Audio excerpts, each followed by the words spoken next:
Election commission में तकर्रियों पर हुकूमत और अपोजिशन में इत्तफाक हो गया।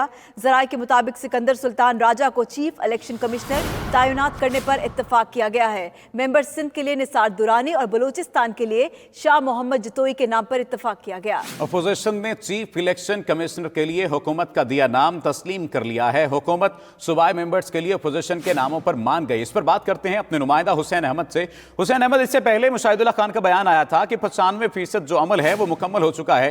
क्या इस बात के बाद 100% मुकम्मल समझा जा सकता है?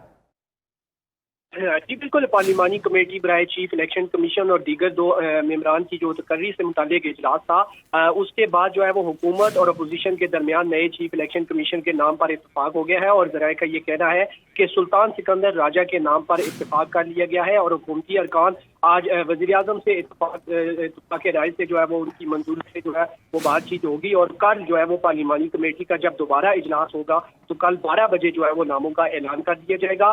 दो मेंबरान इलेक्शन कमीशन की जो है वो अपोजिशन की जो है वो बात जो है वो मान ली गई है, जबकि चीफ इलेक्शन कमिश्नर के लिए हुकूमती नाम से जो है वो उस पर इत्तफाक किया गया है।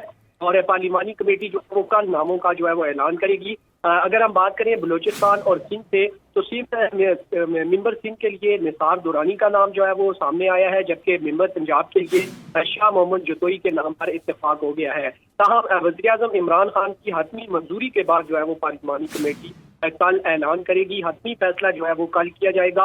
आज चूंकि नामों पर इत्तफाक हो गया है और जराए का ये कहना है कि हतमी फैसला जो है वो वज़ीर आज़म इमरान खान के साथ जो है वो मीटिंग में होगा और आज हुकूमती अरकान जो है वो वज़ीर आज़म से मुलाकात करेंगे और उसके बाद जो है वज़ीर आज़म की हतमी मंजूरी के बाद पार्लिमानी कमेटी जो है वो कल ऐलान कर देगी। बहुत शुक्रिया हुसैन अहमद, आगाह कर रहे थे।